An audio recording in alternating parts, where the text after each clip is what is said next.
Cuando se calma el bullicio de la ciudad y se van apagando las luces de la casa, se enciende la luz del entendimiento. Desde este momento comienza Puerto de Libros, Librería Radiofónica, programa que contiene todos sus elementos tipo A. Puede ser escuchado por niños, niñas y adolescentes sin la supervisión de padres, madres o representantes. Comienza Puerto de Libros, Librería Radiofónica. Este programa llega a ustedes con el apoyo de Puerto de Libros, Librería de Autor. Consulta todas nuestras ofertas en nuestras redes sociales @Puerto de Libros. Sultana del Lago Editores, empresa zuliana de servicios editoriales. Conviértete en autor. Contáctalos en su página web sultanadelago.com. Bienvenidos a Puerto de Libros, Librería Radiofónica. Les habla Luis Peroso Cervantes, quien de lunes a viernes de 9 a 10 de la noche trae para ustedes este espacio a través de la Red Nacional de Emisoras Radio Fe y Alegría, 23 emisoras conectadas para llegar a sus hogares con buenos libros, con literatura y con excusas maravillosas para el encuentro con el debate intelectual, porque ejercer el intelecto, es decir, leer, escuchar música, ver arte, a reflexionar sobre lo que nos sucede cada día, es lo que nos convierte en el ejercicio de intelectuales. Y usted y yo y todos los habitantes del país que nos dediquemos a ejercitar ese espacio del ser que es el intelecto, podemos en algún momento tener el gusto de decir que estamos intelectualizando, que somos intelectuales y que vamos a hacer de esta nación una nación un poquito más intelectual, un poquito menos pasional, arriesgada, sin duda una nación que sufre de no tener tantos intelectuales o de no haber tenido intelectuales en el poder. La noche de hoy tendremos un programa bastante interesante, tenemos un invitado muy especial, es un arquitecto zuliano, nuestro estimadísimo profesor Pedro Romero, a quien le damos la bienvenida a este programa número 410 de Puerto de Libros, Librería Radiofónica. Por favor, profesor, un mensaje, un saludo para nuestra audiencia en la Red Nacional de Emisoras Radio Fe y Alegría. Sí, buenos días. Encantado de compartir en esta vía de comunicación sobre temas trascendentes en el área cultural, como bien señalabas, del hacer intelectual venezolano. Encantado pues de tener esta oportunidad y poder llegar a tantos espacios de nuestro país. Pedro Romero nace un 1 de febrero del año 1950. Es arquitecto de la Universidad del Zulia, graduado en el año 1975, con apenas 25 años. Ha ejercido como profesor universitario, como gerente y dirigente gremial. Realizó una especialización en acondicionamiento ambiental. Fue profesor titular de la Universidad del Zulia en su Facultad de Arquitectura, adscrito al Departamento de Ciencias Humanas, a Teoría y Crítica de la Arquitectura, donde además se desempeñó como director de la Escuela de Arquitectura y supongo también profesor de la cátedra, por supuesto. Desarrolló también actividades como jefe de la sección de Patrimonio y Turismo del Instituto de Investigaciones de Arquitectura y jefe de posgrado de los cursos de conservación y rehabilitación de patrimonio cultural y gestión y administración del patrimonio cultural. Es profesor honorario de la Escuela de Arquitectura de la Facultad de Ingeniería de la Universidad Autónoma de Santo Domingo, vicepresidente académico de la Asociación de Profesores de la Universidad del Zulia, de APUS, y fue también presidente del Centro Rafael Urdaneta durante el periodo 1995-1996. Este es un abrebocas de su extenso currículo propio que estaremos conversando durante la noche de hoy, pero sí me interesa, creo que es primera vez que entrevisto a alguien que nació en el año 1950. Es un año por demás curioso. Está el momento histórico de sus padres, tenerlo en ese momento. Cae el primer gobierno democrático en el 48, a finales del 48, se instaura en el 50 ya todo el poderío de Pérez Jiménez, y Pérez Jiménez se quita de algún modo la silueta de la Junta Militar para ser el presidente de la República o autonombrarse presidente de la República en el 51. Evidentemente usted no recuerda nada de eso, pero sí tuvo una infancia en el marco del perjimenismo. ¿Dónde se encuentra el primer recuerdo de Pedro Romero sobre Venezuela, sobre esa identidad venezolana que, bueno, en el perjimenismo quizás era muchísimo más abundante por aquel uso nacionalista de los símbolos patrios? Pero cuéntenos su experiencia más personal. ¿En qué momento se siente Pedro Romero venezolano? ¿Empieza a sentirse? Bueno, mira, un poco en esta primera relación que señalas, ¿no? Como tantos otros, soy hijo de un venezolano de mi mismo nombre que vino navegando desde la isla de Margarita, atraído por el momento petrolero nacional. Recordemos que el petróleo es la base, diría, del último siglo de nuestra historia nacional. Bueno, de hecho, en este diciembre, el 14 de diciembre, se cumple el centenario del Barroso. Bien, se asienta en el estado Zulia y en consecuencia nazco y mis primeros pasos en el ámbito de los campamentos petroleros. Hacía referencia a ese momento de 1950, pues además del hecho de la impronta petrolera, el hecho político, ¿no?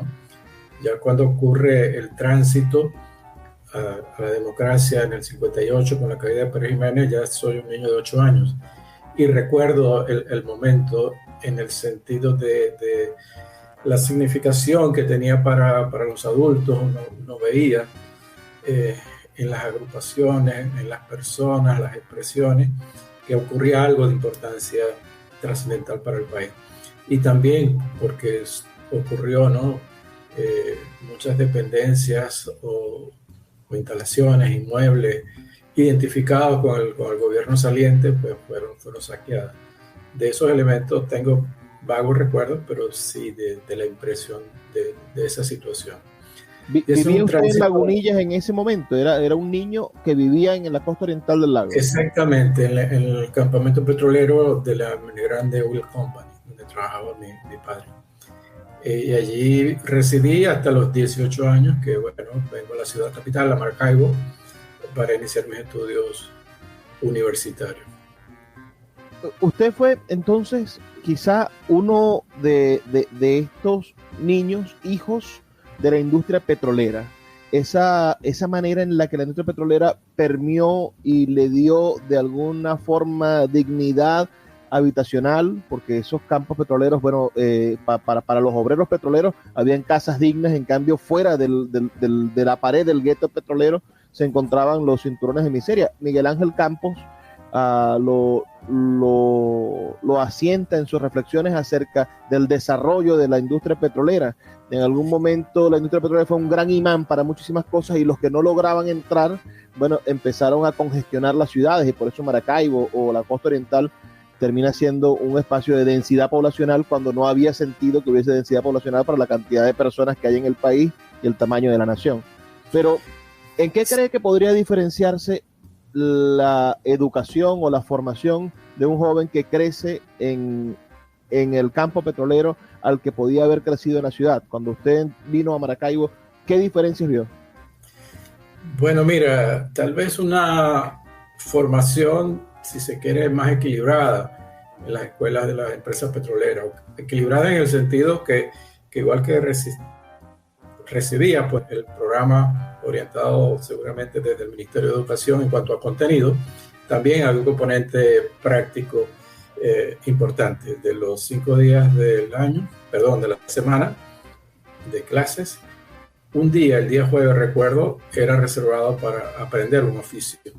Y en ese sentido, la empresa tenía dotado un excelente taller de carpintería con pues, los maestros que tenían las habilidades suficientes para transmitirle estas destrezas a los alumnos. Así que muy niños. Incluso uno sale de primaria a los 12, 13 años y ya uno salía dominando una práctica artesanal. En mi caso fue la carpintería, cosa que todavía practico. Y además de eso, no olvidemos que no es exagerado señalar que la modernidad en Venezuela no llega de la mano del petróleo. O sea, Venezuela era apenas un país donde solo el 17% de su población en las primeras décadas del pasado siglo pues residía en ciudades, y hoy en día somos de los más urbanizados de Latinoamérica. Cerca del 90% de la población venezolana reside en ambientes urbanos. Y ese es un tema que también me marcó de forma importante, es decir, entender y haber vivido en esa nuevos criterios de urbanización absolutamente distintos a los precedentes, donde definitivamente ya se trata de un urbanismo moderno, tal vez dentro de lo que se puede reconocer como vivir en suburbios en el sentido no peyorativo, sino fuera del ámbito central de una ciudad, ¿no? De sus complicaciones y densidades, ¿no? Que es bien importante. Eso significó para la ciudad capital nuestra, Maracaibo, por un lado, el establecimiento de colonias. El componente gerencial de las industrias petroleras se instala en Maracaibo por relaciones obvias, ¿no? Y son las colonias de Licia, donde está Las Laras, La Lago, donde está el Hospital Coromoto, y la Bellavista, donde está el Teatro de Bellas Artes, por ejemplo, o la Escuela Bellavista. Entonces, esa es la primera impronta que recibe la ciudad de un urbanismo distinto, de un urbanismo de otras características. Y el campamento, obvio, porque si bien en Maracaibo persistía una infraestructura urbana, en la costa oriental no. Entonces las empresas tuvieron que generar, a través de la conformación de campamentos, las condiciones adecuadas para poder soportar a la población que demandaba la industria petrolera. Claro, vamos a hacer una pequeña pausa para escuchar los mensajes de Radio Fe y Alegría, pero antes de hacer la pausa me gustaría invitar a quienes nos escuchan a que nos envíen sus comentarios al 0424-672-3597, 0424-672-3597. Estamos conversando esta noche con el arquitecto venezolano Pedro Romero, profesor universitario de nuestra Universidad del Zulia, que ha dedicado su vida al rescate de la infraestructura patrimonial, al estudio del valor de estos espacios y sobre todo también a la docencia y a la investigación en el mundo arquitectónico. Vamos a hacer una pequeña pausa de 2 minutos y ya volvemos con más de Puerto de Libros, Librería Radiofónica. Puerto de Libros, Librería Radiofónica, tu canal diario para encontrar nuevos libros. Con el poeta Luis Peroso Cervantes. Síguenos en @Librería Radio. Puerto de Libros, librería de autor, la librería que estás buscando. Te invita a visitar sus 2 sedes, en el Teatro Baral de Maracaibo y en la Vereda del Lago. 2 cautivadores espacios donde podrás entrar en contacto con la literatura, con el arte, con todos los conocimientos de la humanidad a través del instrumento maravilloso que es el libro. Abiertos de lunes a domingo. Consulta sus redes sociales @Puerto de Libros o su página web www.puertodelibros.com.be, donde encontrarás la tienda virtual más grande de libros de Venezuela. Puerto de Libros, librería de autor, la librería que estás buscando. El poeta Luis Peroso Cervantes le acompaña en Puerto de Libros, Librería Radiofónica, por Radio Fe y Alegría, con todas las voces. Seguimos en Puerto de Libros, Librería Radiofónica, esta noche con el arquitecto venezolano Pedro Romero, nacido en el año 1950, profesor de la Universidad del Zulia. Como les comenté, fue presidente del Centro Rafael Urdaneta, que es una empresa del Estado venezolano que coordina las acciones patrimoniales de rescate y preservación del casco histórico de la ciudad de Maracaibo. También fue coordinador del preinventario del patrimonio cultural del Estado Zulia en el año 1996, coordinador del inventario de patrimonio cultural del Zulia del 97, comisionado especial del Instituto de Patrimonio Cultural del Estado Zulia entre el año 1999 y el 2007, presidente del Instituto de Patrimonio Cultural, el ente rector nacional, entre el año 2001 y 2004. Este es quizás, profesor, me corregirá usted, el cargo de servicio público más destacado a nivel nacional que usted ha prestado, siendo presidente del Instituto Nacional, del Instituto de Patrimonio Cultural de la Nación, ¿es cierto? Sí, diría que sí, pues es una responsabilidad, como bien señala, de un ente rector nacional. Participé de otros entes nacionales, pero acompañando directivas, por ejemplo, caso del Consejo Nacional de la Vivienda, entre otras instituciones de nivel nacional. Pero antes de llegar a esa actualidad, bueno, relativa actualidad, hace unos 20 años que estaba usted gestionando ese espacio, me gustaría saber en qué momento las aspiraciones de un joven de, digamos, 20 años, 1970, me dice que a los 18 años vino a Maracaibo, sí. Entonces pensemos en el año 1968, ¿en qué momento este joven decide que su pasión es la arquitectura? ¿Por qué la figura arquitectónica? ¿Por qué esa especie de área del conocimiento que puede llevarnos, por supuesto, desde la construcción hasta el arte, ¿no? Porque ven historia del arte, son verdaderamente pues una profesión que va entre lo técnico y lo artístico. ¿Por qué estudiar arquitectura? Sí, bueno, por la última frase que has señalado, ¿no? Su orientación hacia lo técnico y lo artístico. Ya en mi desarrollo a nivel de secundaria, pues tenía inclinaciones, por ejemplo, más hacia la formación técnica. Recuerda que existía la opción de ir a estudios humanísticos o estudios del área científica, ¿no? Y opté por esta, que para mí tiene un carácter práctico importante. Como bien señalaba, la formación del arquitecto, y tal vez eso me define de alguna manera, es bastante integral. ¿En qué sentido? Pues requiere, por un lado, ser un intelectual para poder fundamentar y concebir su propuesta, ¿no? Y para que esas propuestas sean viables, factibles, necesita el desarrollo de una técnica que le haga factible o posible concretar esos sueños de intelectual, si quieren, ¿no? Y eso termina reflejándose en una expresión estética. En ese sentido, la arquitectura de alguna manera puede ser referida y entendida como una expresión de arte. Entonces, tal vez ese criterio, si quieres, más integral de la formación del arquitecto fue uno de los atractivos para optar por esta carrera. En el año 1975, cuando usted se gradúa, pasan también cosas interesantes en el país. Bueno, la bonanza petrolera de los años 70, está barato dame dos del venezolano viajando al extranjero. En el 76, 75, 76 se da la nacionalización petrolera. ¿Cómo vive usted esos años en la juventud? ¿Cree que el país está dándole una especie de bienvenida? ¿Se sentía usted optimista?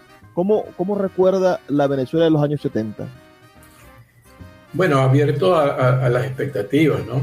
Ya había transcurrido algo más de una década de la experiencia democrática y todos los indicadores nos señalaban que Venezuela iba en un rumbo definido hacia un estatus, pues yo diría de mayor conveniencia o bienestar. De hecho, uno lo ve reflejado. Por ejemplo, la mayoría de nuestros profesores, posteriormente fueron colegas, porque yo me gradué prácticamente al año siguiente ingreso a la docencia, eran profesores provenientes del sur de nuestra América, ¿no? Fundamentalmente argentinos, uruguayos, colombianos, por la situación política de aquellos momentos, ¿no? Y en Venezuela nuestra escuela de arquitectura se funda en la década del 60, sus primeros años, 62, 63. Y esa época de pleno auge del comienzo del periodo democrático, pues había mucha demanda de trabajo para el arquitecto. Entonces los arquitectos nacionales, los residentes en Caracas sobre todo, no se sintieron atraídos por la oferta académica de la Universidad del Zulia. Y esa oferta es cubierta entonces por estos profesionales que nos dieron un gran aporte, no solamente en el área de la arquitectura, en distintas disciplinas de la Universidad del Zulia. Y en ese sentido, uno tiene una visión de su país, obvio, que apunta hacia un porvenir definido, y también las referencias que nos traen estos profesores, que además de la academia, pues te transmiten, ¿no?, las razones y situaciones que le hacen comprometerse con su ejercicio profesional en otras latitudes. Para mí eso fue una experiencia enriquecedora, porque tenías como las dos percepciones en dos momentos, ¿no? Y lamentablemente, pues, así es la historia. Pues, nos toca vivir después a los venezolanos en pleno siglo XXI estos marcos políticos, pues, que dificultan de alguna manera el tener claridad de la trascendencia hacia dónde debe conducirse el país. Pero en síntesis, volviendo a tu pregunta, sí, un momento de plena expectativa en el ejercicio profesional y en la continuidad de la formación. En ese momento, recuerdas, estaban abiertas las opciones para estudiar en el exterior, la Gran Mariscal de Ayacucho, etc. Y muchos egresados, pues, optaron por esa vía para alcanzar sus especialidades. Yo, por el contrario, he tenido una orientación distinta. Es decir, luego de egresado como arquitecto, en vez de dirigirme a una especialidad muy particular, más bien busqué ampliar el horizonte de comprensión de lo que debe ser la actuación urbana de un arquitecto urbano, arquitectónica, obviamente. ¿En qué sentido? Bueno, mi primera especialidad la hago en el tema de la ecología. La ecología, como ciencia de relaciones, pues te da una comprensión importante del entorno donde nos toca actuar como arquitecto. Y en paralelo, pues en la misma Universidad del Zulia, acudí a la Escuela de Filosofía, justamente en la licenciatura de esa área, para alcanzar las razones y explicaciones del ser, no solamente de la arquitectura, sino en general de lo que debe significar la actuación en lo político-social de todo profesional venezolano. Esa era una de mis preguntas, me voy a adelantar a ella, y es que en el año 1984 su primer libro se titula Historia precolombina,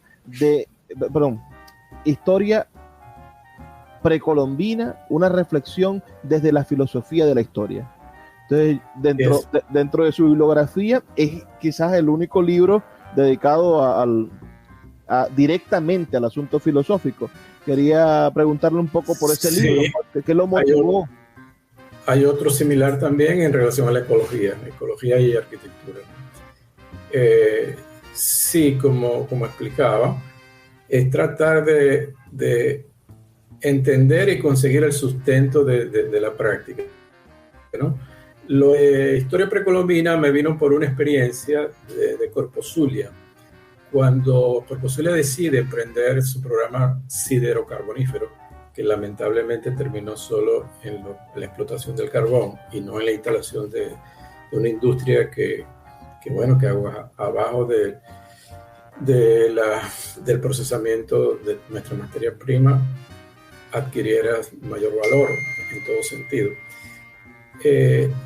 Se decide que esa explotación de carbón es la microrregión Guásares-Obuy. Y durante la gestión del doctor Fernando Maceiro se establece el llamado Programa de Arqueología de Rescate, que para mí ha sido una de las experiencias en el área antropológica, arqueológica más importantes de la región. Aquí tendría que acotar que desconozco las razones exactas, pero que en la Universidad del Zulia los estudios como carrera de la antropología, de la cual devienen los arqueólogos, están tardía, a pesar de ser una región, la cuenca del lago de Maracaibo, de comprobada presencia de testimonios prehispánicos arqueológicos, ¿no? La presencia de etnias, tanto en la península de La Guajira como el piedemonte y en la montaña de la serranía de Perijá. y ni hablar de todo el contingente que acude al llamado del petróleo. Si tuviera que especular, ¿por qué cree usted que Venezuela no se ha dedicado a sus estudios arqueológicos? Si tuviese que especular, si está dando una opinión, ¿por qué no volvemos a esa historia, a esa fuente histórica de hace tantos miles de años? Porque de alguna manera se subestimó la importancia de ese legado patrimonial histórico venezolano, ¿no? Venezuela fue una capitanía general en la colonia, no fue un virreinato como lo pudo ser Perú, como lo pudo ser México, ni tiene el nivel de desarrollo precolombino a las altas culturas pues, del altiplano o de México. Entonces siempre se subestimó de alguna manera la importancia de ello. Pero siempre, si lo ves de forma aislada, tal vez sea cierto que nuestros niveles de desarrollo en lo prehispánico no tengan esa trascendencia que tuvo en esos lugares emblemáticos de nuestra América. Pero si hay una comprensión global, por ejemplo, de todo el fenómeno de ocupación y desarrollo del territorio americano prehispánico, le tienes que dar una importancia relevante a Venezuela. Vamos a hacer una pausa, profesor. ¿Sí? Disculpe que lo interrumpa. Tenemos que escuchar los mensajes de Radio Fe y Alegría. Son Perfecto. Solamente 2 minutos. Estoy cada vez más emocionado con esta entrevista. Me interesaría que nos quedáramos hablando solamente de los descubrimientos arqueológicos, y hacia allá vamos en el siguiente segmento, para que continúe por favor con su relato de la búsqueda de ese origen de su primer libro, que habla sobre la historia precolombina de nuestra América, por supuesto. Ya volvemos con más de Puerto de Libros, Librería Radiofónica. Síguenos en @Librería Radio. El poeta Luis Peroso Cervantes le acompaña en Puerto de Libros, Librería Radiofónica, por Radio Fe y Alegría, con todas las voces. Seguimos en Puerto de Libros, Librería Radiofónica, esta noche con el maestro, el profesor universitario, arquitecto, especialista en patrimonio, Pedro Romero. Profesor, su primer libro, en 1984, Historia Precolombina, antes de que llegara Colón, nos comentaba que nació en base o gracias a un trabajo que usted emprendió para Corpo Zulia, cuando Fernando Chumaceiro era presidente de Corpo Zulia, y le tocó dirigir una comisión para el rescate arqueológico de alguna muestra arqueológica de los pueblos indígenas. No exactamente así, es decir, se tenía conocimiento que en el área destinada a la explotación de carbón, la microrregión Guasares Socuy, habían evidencias importantes de testimonios arqueológicos, ¿no? Desde sitios de habitación, sitios funerarios, estaciones de petroglifos. Eso había sido evidenciado, por ejemplo, por José María Cruzen. Cruzen excava el sitio de Rancho Peludo, allí en el río Guasares, muy cerca a la población allí de Carrasquero. Y entonces se decide, antes de comenzar la explotación, con una clara visión del alcalde Chumaceiro, para el momento presidente de Corpo Zulia, que había que hacer una exploración previa a la explotación del carbón para rescatar esos elementos. Y de hecho se llama Programa de Arqueología de Rescate. Yo me integré como un elemento más del programa desarrollado, también dirigido por argentinos.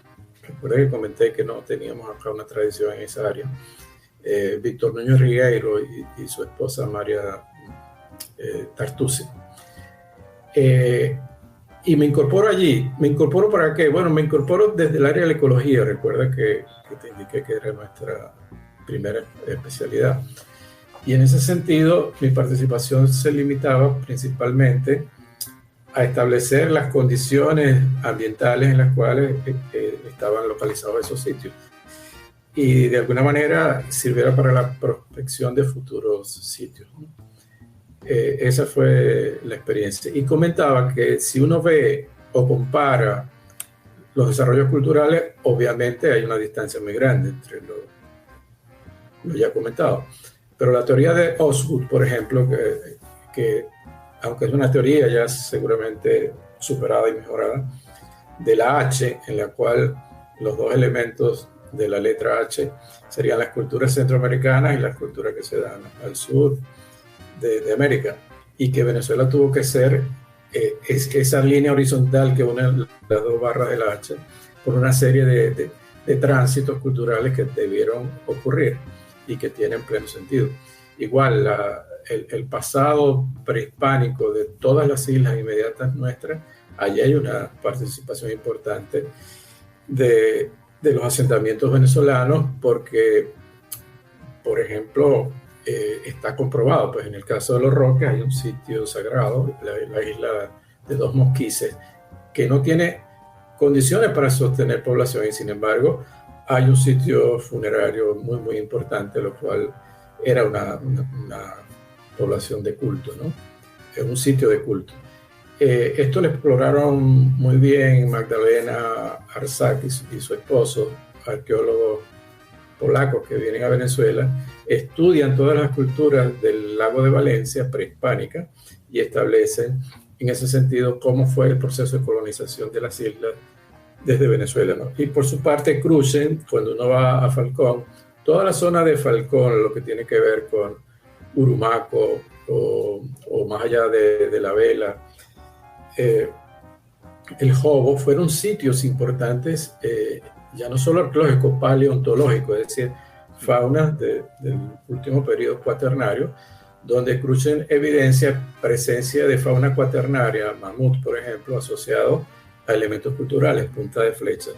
Y de hecho, durante nuestra experiencia en el Instituto de Patrimonio Cultural, en el sitio del Jobo, en Taima, allí en Falcón, se realizó un museo sitio. ¿Por qué un museo sitio? Bueno, para no trasladar las evidencias a un museo convencional, se descubrió el sitio paleontológico de Cruzen y allí se expuso pues, la importancia de la paleontología de Cruzen, que en la cronología que establece Cruzen ubica como pobladores paleoindios desde 10.000 años atrás hasta 5.000 más o menos. Luego él entra en otra categorización de mesoindios que ya comienzan a la práctica de la agricultura, que le permite asentarse permanentemente en el territorio y desarrollar población.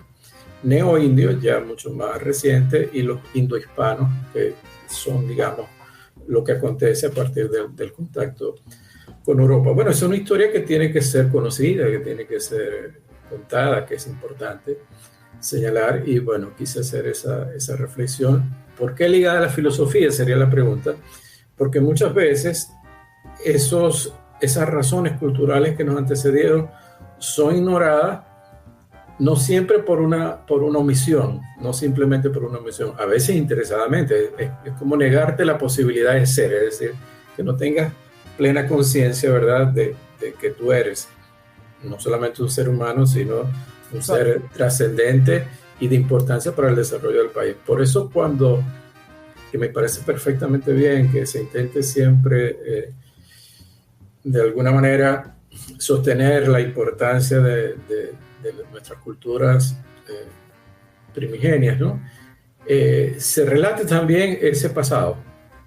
Yo siento que hemos dejado a las culturas indígenas en la victimización de la colonia y allí escondemos, no entendemos, bueno, que hace 10.000 años habían personas aquí, es decir, estaban poblando y estaban... Pero no solamente eso, sino Cruzen demuestra que el sitio del Jobo fue un taller de fabricación de elementos líticos que desde allí se disgregó para el resto de América, Sudamérica.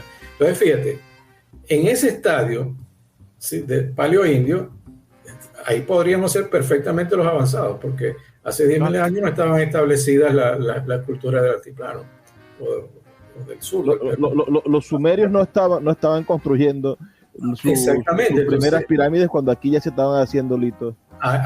En ese sentido, pues, pasearte en todo el espectro es lo que te da una valoración más objetiva de la significación de nuestro pasado prehispánico, y no solamente comparar los niveles de desarrollo alcanzados por la cultura americana al momento del contacto con Europa. No sería objetivamente lógico, ¿no? 1998, y disculpe que haga un salto de tiempo entre 1984 hasta el 98, pero es Bueno, vamos. la guía que tengo. Publica usted estudio sociourbano de, de los campamentos residenciales de Maravén en Lagunillas. Y ahora no puedo dejar de asociarlo con lo que me dijo, que usted creció desde su nacimiento hasta sus 18 años en la Lagunillas Petrolera. Es una manera técnica de volver al pasado. Eso fue un requerimiento de la empresa que quería conocer con exactitud las condiciones de los campamentos, ¿no?, para el momento de esa consulta. Pero previo a eso, desde la Facultad de Arquitectura, desde el Instituto de Investigaciones, tuve la responsabilidad de tener adelante lo que tiene que ver con la investigación en el área de patrimonio cultural. De alguna manera, los integrantes de ese equipo de investigación, pues como dividimos los esfuerzos o las etapas, ¿no? Entonces, algunos estudiaron el siglo XIX, otros principios del XX, y yo decidí estudiar el momento petrolero, porque, insisto, es el momento del último siglo venezolano que nos define plenamente a lo que somos en la actualidad. Entonces allí estudio el urbanismo y la arquitectura petrolera. De hecho, tengo 2 libros, uno se llama La arquitectura del petróleo, y para la empresa Shell realicé uno en el centenario de su presencia en Venezuela, que se llama Paisaje Petrolero Venezolano, donde recojo todo lo que es desde el punto de vista de la ocupación del territorio, pasando por el urbanismo y la arquitectura, lo que fue esa presencia y experiencia del hecho petrolero. Tenemos en el 98 los estudios residenciales de Maravén en Lagunillas. En el 99 publica el estudio de los campos residenciales petroleros de toda Venezuela. Sí. También en el 99 trabaja con los campos residenciales de PDVSA y Tecpetrol. Y en el año 2000, y aquí me corregirá usted, su siguiente libro es Pueblos del Petróleo. ¿A qué define usted como Pueblos del Petróleo? Bueno, Pueblos del Petróleo no fue exactamente un libro, es un artículo dentro de una revista del Ministerio de Cultura, no me viene ahora el nombre, pero Pueblos del Petróleo son pueblos que nacieron a partir del hecho petrolero, o que persistían, obviamente, y se asentó allí la actividad petrolera, ¿no? Y cómo ese impacto o esa relación entre lo establecido y lo impuesto por la experiencia petrolera nos trajo hasta el presente, ¿no? Una arquitectura poco estudiada, mal valorada, que yo creo que hoy en día es perfectamente vigente. Seguramente has oído hablar de arquitectura bioclimática, entendida como aquella arquitectura adecuada a una condición de un determinado lugar desde el punto de vista ambiental y climático, que demanda una menor cantidad de energía para funcionar apropiadamente. Pues justamente todas esas características están presentes en la arquitectura petrolera. Es decir, convive allí con perfecta sabiduría en la solución técnica y de diseño una arquitectura coherente con la condición ambiental del lugar. Yo diría también que de alguna manera con la condición social del lugar, porque tiene ciertas características que las hace perfectamente vigentes para solventar situaciones de carencia de viviendas actuales, por ejemplo. Fruto Vivas falleció lamentablemente hace poco, de una larguísima obra, estoy terminando un trabajo sobre él. Pude compartir con él momentos bastante cercanos por la relación profesional y un nivel de amistad, ¿no? Lo que Fruto llama árboles para vivir, lo llamaba árboles para vivir. Sin duda, en mi trato con Fruto, hay una relación muy, muy importante en esa apuesta arquitectónica de Fruto, que está relacionada con la tradición de la arquitectura del petróleo. De hecho, cuando me presenta uno de sus árboles para vivir, me lo presenta más o menos en estos términos. Aquí tienes tu arquitectura del petróleo, porque hay muchos elementos de sistematización, de concepción espacial, climática, que puedes identificar en esos 2 elementos. Vamos a hacer una pausa, profesor. Son solamente 2 minutos para escuchar los mensajes de Radio Fe y Alegría y ya volvemos con más de este interesante programa con Pedro Romero, profesor de la Universidad del Zulia, jubilado, hoy presidente de Fundaluz, que es sin duda el Estado. si hay un gobierno que lo dirige nuestra rectora, bueno, el Estado, la parte monacal es la que lleva Fundaluz, la fundación de la Universidad del Zulia, que tiene a bien cuidar los bienes y las instalaciones y a intereses de la Universidad del Zulia. Ya volvemos con más de Puerto de Libros, Librería Radiofónica. Escuchas Puerto de Libros con el poeta Luis Peroso Cervantes. Síguenos en Twitter e Instagram como @Librería Radio. Sultana del Lago Editores es una empresa zuliana de servicios editoriales. Nuestro catálogo tiene más de 100 títulos de autores nacionales e internacionales. Además, somos la única editorial que presta servicios de impresión bajo demanda en Maracaibo. No necesitas invertir en grandes tirajes. Tus lectores pedirán tu libro, nosotros lo imprimiremos y tú obtendrás regalías. Por ello, también editamos internacionalmente en Amazon y Google Play Books. Conoce más en nuestra nueva página web www.sultanadelago.com o siguiéndonos en Instagram como @sultanadelago. El poeta Luis Peroso Cervantes le acompaña en Puerto de Libros, Librería Radiofónica, por Radio Fe y Alegría, con todas las voces. Seguimos en Puerto de Libros, Librería Radiofónica, esta noche con el maestro Pedro Romero, quien publica en el año 1997 con la gente de en ese momento Lagobén, un libro que no sé qué antecedentes podrá tener y me gustaría muchísimo que usted me los aclarara. Usted publica La arquitectura del petróleo. ¿Qué puede conseguir el lector venezolano? Quizá hoy no consiga el libro, sería muy bueno reeditarlo. Le pongo a la orden Sultana del Lago Editores. Pero, ¿qué puede conseguir el lector de La arquitectura del petróleo? ¿Qué descubre Pedro Romero para nosotros en ese libro? Bueno, descubre dos temas, ¿no? El urbano, los primeros asentamientos urbanos modernos de Venezuela. Tendría que decirte que la primera ciudad moderna planificada de este país es Ciudad Ojeda, decretada por el presidente Lázaro López ante los recurrentes incendios de lagunillas de agua, ¿no? Es un proyecto de Cipriano Domínguez, pero el entorno petrolero de su campamento es el entorno de los primeros planteamientos urbanos modernos del país. Eso se encuentra referido en el libro. Igual hay una referencia con más detalle a la arquitectura, a la vivienda y a los edificios relevantes. Pero luego, no sé si está referido en el resumen que tiene, lo que hice en el 2010 para Shell, si es más actualizado, es una referencia muy completa de toda esa arquitectura, no solamente a nivel de Maracaibo o del Zulia, sino de toda Venezuela.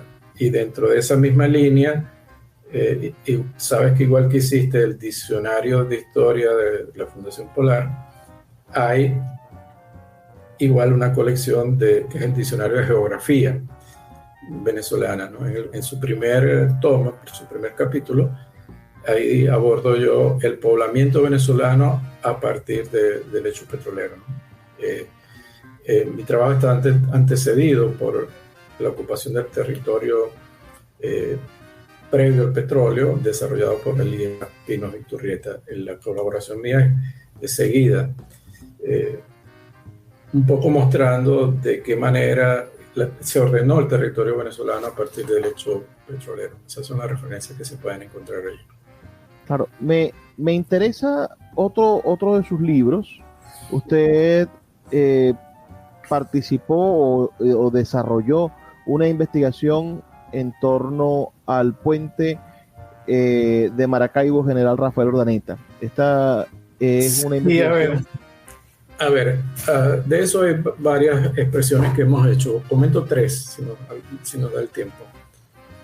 El primero, un artículo para la revista Bigot, que titulé El puente que unió dos mundos, ¿no? Y realmente lo que quería significar es que el puente sobre el agua, además de salvar un accidente geográfico, como es la función natural de todo puente, también ocurre en el tránsito del gobierno anterior, la dictadura de Pérez Jiménez, al democrático. Y de hecho, lo sabes bien, parte de la disputa de ese tránsito está en cuál gobierno era más efectivo en la realización de obras de infraestructura. Entonces los pro-perejimenistas sostenían que la versión de Pérez Jiménez era muy superior a la posterior, que se desarrolla en los tiempos democráticos. Pero la verdad es que es el mismo proyecto, del ingeniero Morandi, que sí sufrió alguna variación. La variación principal fue que se le suprimió el canal correspondiente a un ferrocarril. La justificación se puede entender fácilmente. Si el país no desarrolló una red ferroviaria, ¿para qué iban a instalar al puente esa alternativa? Tendría sentido si en paralelo se hubiese desarrollado, ¿verdad?, la red ferroviaria que hasta el día de hoy. Ahí me pregunto yo, y por eso esta entrevista creo que se nos va a quedar muy corta, me pregunto yo, ¿por qué Venezuela, será por una decisión petrolera, nunca quiso desarrollar la red ferroviaria, sabiendo, por el ejemplo europeo, que el ferrocarril abarata los costos de transporte de medicamentos, de alimentos, y hace más fácil, aún comprobado que funciona? Que no podemos trasladar responsabilidades a otros actores. La responsabilidad principal es nuestra, de cómo entendemos y desarrollamos el país, independientemente de los colores de los gobiernos de turno, ¿no? Aún hoy pues hay mucha obra iniciada que no ha tenido un final adecuado. Y en referencia al puente también, el pasado año 2021, junto a otros colegas, Francisco Mustiele, Ignacio Oteiza, ambos arquitectos, y el ingeniero Sebastián Delgado, presentamos el puente sobre el lago en un evento que se dio en Portugal sobre construcciones históricas, ¿no? Y tuvimos la oportunidad de presentar lo que significa el puente sobre el lago, todo su sentido, que no lo podemos agotar acá, y su valoración. Esa misma ponencia la repetimos en la Academia Nacional de la Ingeniería y Hábitat venezolana. Formo parte de la Comisión de Historia de esa Academia Nacional, y también realizamos un expediente muy completo para su declaratoria como monumento nacional, objetivo que no hemos alcanzado.